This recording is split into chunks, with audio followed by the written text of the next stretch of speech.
Entonces, hoy día, continuando con las aplicaciones de la ley de Newton, vamos a tomar el comentario de un ejercicio que está en el texto de Serway y además está resuelto, pero a veces no siempre logramos entender los problemas cuando nos lo plantean así, ¿no? Fíjese que se trata de un problema donde dice que se quiere diseñar la curvatura de una autopista, ¿no? De forma que el automóvil, cuidado aquí, no tenga dependencia con la fricción para circular por la curva y que se asegure que el vehículo no derrape, es decir, que el vehículo no patine, no se deslice sobre la pista cuando agarre esta curva, que mantenga contacto físico, ¿no?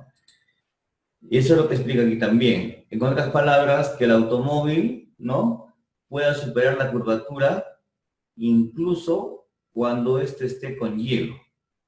Es decir, que se mantenga en contacto sin resbalar. Entonces, estas rampas se diseñan por lo general, ustedes lo han podido ver cuando hacemos los viajes interprovinciales, ¿no? Como que el cuerpo del vehículo toma, como que se sube a la curva para poder continuar, ¿no? Entonces a eso se le llama peralte. ¿Cuál debe ser el ángulo, no? Dice de este ángulo para que cumpla tal condición. Entonces, para calcular el problema me pide que suponga una rapidez para tomar a esa parte empinada de la pista de 13,4 metros por segundo, ¿no? Y un radio de 35 metros. O sea, me está diciendo en parte que depende de la velocidad con que uno va hacia la curva y también depende de la apertura de la misma, ¿no? Depende de la apertura. Muy bien, ustedes tienen allí en el diagrama, tienen el vehículo que está desplazándose sobre la pista inclinada, ¿no? Y esta pista tiene un ángulo que yo acá lo voy a reducir un poco más para ganar la visibilidad. Voy a hacerlo con una elevación bastante moderada, ¿ya? El ángulo tendría que ser algo así como esto, un ángulo teta. Fíjese, en mi caso, yo voy a representar al vehículo como un cuerpo,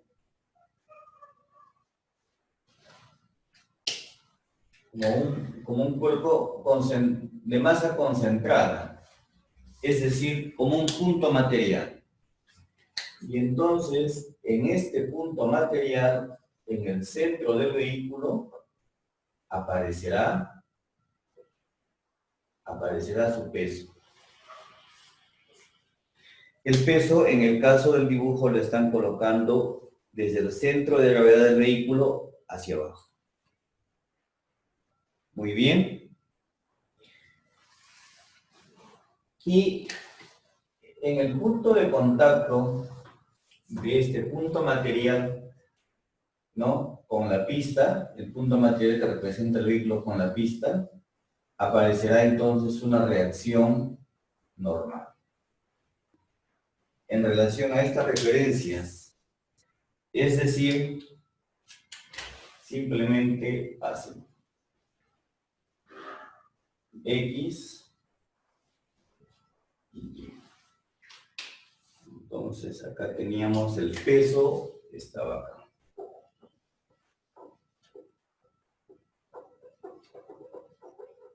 Bien.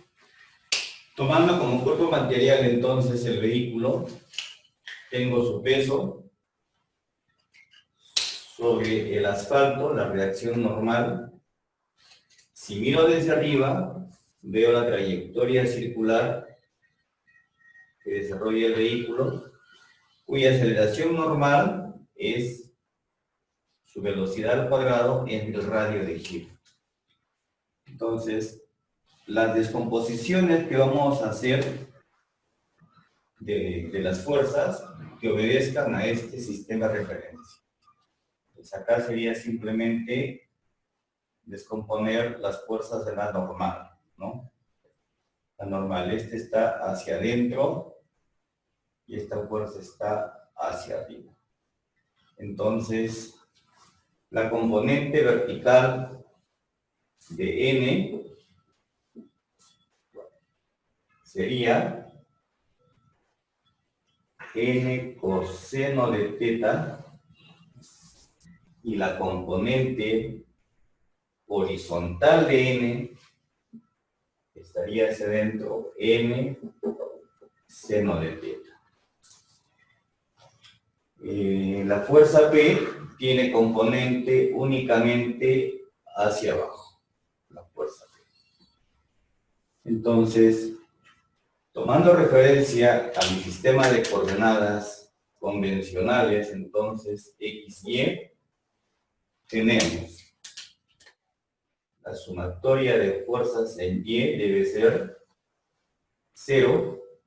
Eso hace que el peso sea igual a la normal por el coseno de teta. ¿Quién es el peso? La masa por la gravedad. Bien. Y la sumatoria de fuerzas en X igual a 0. En X tendríamos esta fuercita N seno de teta negativo, ¿no? En Y vamos poniendo vectores unitarios y igual a la masa por la aceleración del cuerpo, que sería B cuadrado entre R. Esta aceleración también está siempre al centro de curvatura. Estos dos sentidos negativos se eliminan. Recordemos aquí en esta parte de la ecuación 1 como de la ecuación 2 estoy tomando en ambas la ley de Newton, que dice que la fuerza externa neta es igual a la masa por la aceleración. Solo que en este caso la aceleración, ¿no? En Y le hemos tomado el 0, estamos haciendo que el cuerpo no se salga de la pista, y la aceleración en X, B cuadrado entre R. Muy bien, de la ecuación 2 tenemos N seno de teta igual a mb cuadrado entre R. Pero ¿quién es N? De acá yo despejo N, me queda mg entre coseno de teta. M por G entre coseno de teta. Eso es N. Por seno de teta igual a mb cuadrado entre R. Seno entre coseno es tangente de teta. Transponiendo términos y luego de simplificar los elementos que se repiten en ambos lados de la ecuación, tendríamos b cuadrado entre g por r. Es decir, que el ángulo de la curva debe ser el inverso tangente de esta velocidad, ¿no? Al cuadrado entre la gravedad por el radio de la curva peraltada. O el arco tangente, ¿no? Que también nosotros usamos arco tangente. Muy bien.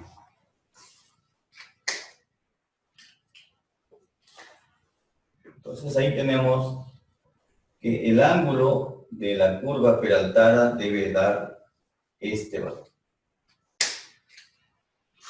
Por eso es que se pide velocidades controladas y debe tener un gran radio, ¿no? Para que si tomo la condición de exceso de velocidad, esta aceleración normal, ¿no?, sea baja, sea mínima. Mientras más amplio sea mi radio, esta aceleración será más baja, ¿no? Son los criterios que se diseñan. Entonces, vamos a ver aquí en el texto cómo termina la solución. Arco tangente igual, ¿no? B cuadrado entre G por R, dice. En el dato que nos daban, la rapidez era de 13,4 metros por segundo. 13,4 metros por segundo. Y el radio de diseño estaba en 35 metros. Tomemos gravedad 9.8 o 9,81, que es mejor aún, y sale cercano de 27,6 grados. Ahora les vamos a compartir el análisis de un problema vinculado a la máquina de Atom, cuya animación he encontrado interesante, todavía no la he constatado, pero se trata más o menos, ¿no?, de un sistema de poleas o de una polea que está fijada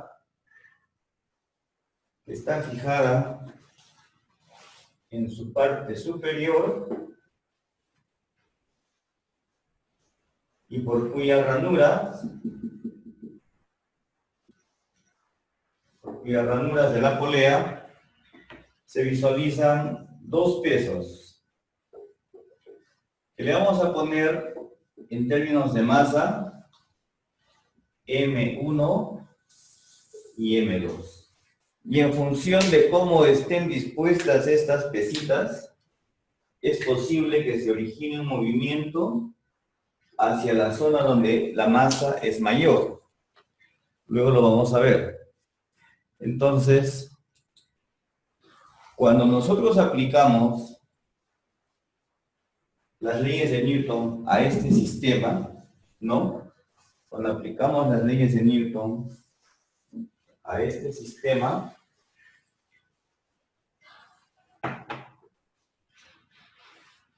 vamos a tomar la siguiente, o se va a verificar la siguiente condición, ¿no? Suponiendo que el movimiento se da hacia este lado, hagamos entonces un diagrama de cuerpo libre de la masa 2, de M2. Muy bien. La fuerza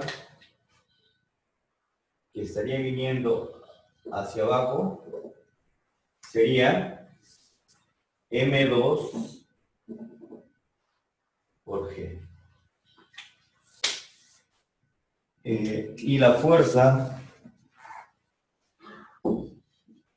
que está viniendo desde el otro extremo, ¿no?, sería, si no tengo pérdida de protección en la polea, sería M1 por G. Y estamos afirmando que la aceleración se da en este sentido, ¿no? Y diríamos que para todo el sistema se cumple que la sumatoria de fuerzas es M En el sentido de la aceleración, tendríamos así. M2 por G menos M1 por G, ¿no? La fuerza neta igual a la masa del sistema, que en este caso está arrastrando a dos cuerpos, M1 más M2 por la aceleración. ¿Qué logramos afirmar finalmente nosotros? Si factorizo la gravedad en el primer término de mi ecuación y luego trato de despejar la aceleración, esta aceleración va a venir dada por la gravedad que multiplica a M2 menos M1 que divide a M2 más M1. Y allí tendríamos el análisis final. M2, en mi discusión que acabo de hacer, es el objeto de mayor masa, que es el que define hacia dónde se va a dar la aceleración. Por ahora no le pongamos números, dejemos eso allí y vamos a verificarlo, porque todavía no lo he verificado. Vamos a verificar si este simulador que está subido en la web cumple con las leyes de Newton. ¿Ya? Entonces,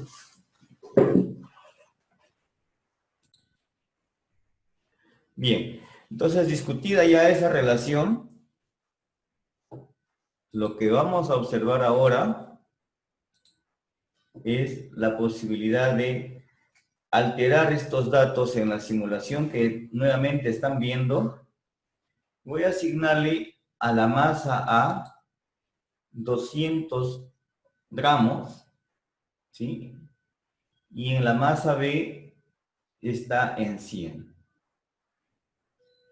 ¿Hacia dónde debe desplazarse? Hacia la masa de 200. Y me dice que su aceleración es 327. Por favor, confirmen ese dato y algunos otros datos más que se pueden alterar en la animación que tenemos. Y luego de unos minutos tomamos control de que si la ecuación que hemos dado cumple con la simulación de esta máquina.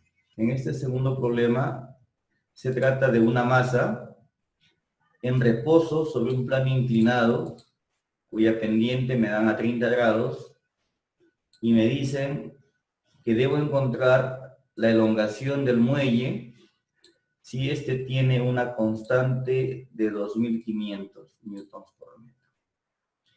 Entonces, tengo tres datos y lo vamos a recordar. La pendiente, calificada con su ángulo de 30 grados, la masa del bloque de piedra y la constante de elasticidad del resorte. Como me indican de que es un sistema en reposo, cuando aplicamos la segunda ley de Newton, no existe aceleración y se convierte en un problema de equilibrio de fuerzas. Entonces vamos a ver acá, en el diagrama de cuerpo libre. Aislamos el cuerpo, la fuerza de contacto con la gravedad está reflejada por este peso, cuyas componentes están aquí con los vectores azul y amarillo, pero que no son más que las componentes del peso. La otra fuerza es el contacto del bloque con el plano inclinado, que es la fuerza normal, y la última fuerza es la fuerza de elongación. Como me piden K, yo haría lo siguiente. Descompondría simplemente el peso sobre el plano inclinado para hallar Px, y luego igualaría estas dos fuerzas, Px y Fe, que están siendo contrapuestas y en el equilibrio deben anularse, y de esa manera sacaría la constante de rigidez, ¿no? Pero vamos a ver qué es lo que van a hacer acá nuestros amigos. Efectivamente han hecho lo mismo, ¿no? En X está sumando la fuerza, la componente del peso en X más la del muelle elástico, y eso es igual a la masa por la aceleración en X, si es que existiera. Pero como esta aceleración es nula, ¿no? Y ahora tomamos sentido de cómo actúan estas fuerzas. En X, la componente efectivamente es positiva, pero la componente del resorte está jalando, esa es negativa. Y de esa manera tenemos la igualdad de ambas, dado que la aceleración es nula. Y el problema se facilita en su solución cuando resolvemos para la fuerza elástica del resorte su definición de K por delta de X. Y bueno, el peso, sabemos que es EB por G, ¿no? Pero la componente en X es el peso por el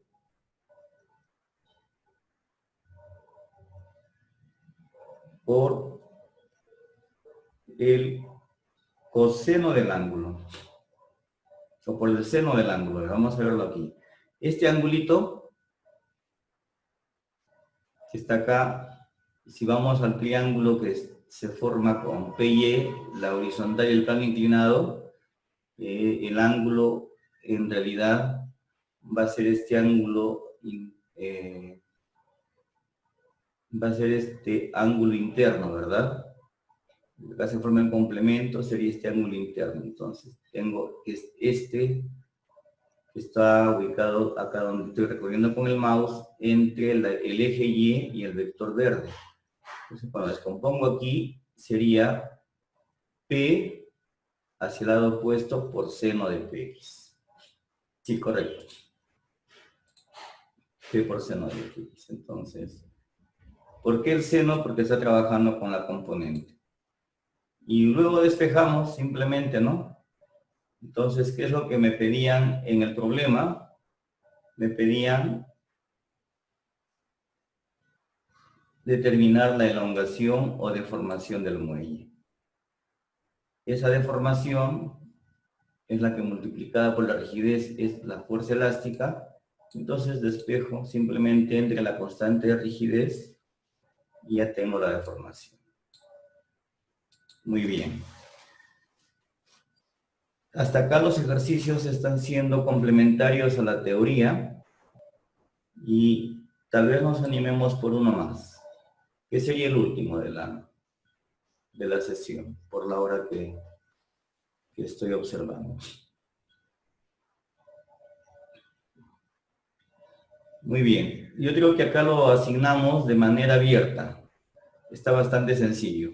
Una caja, dice, de masa 60 kilogramos, está en reposo y apoyada horizontalmente.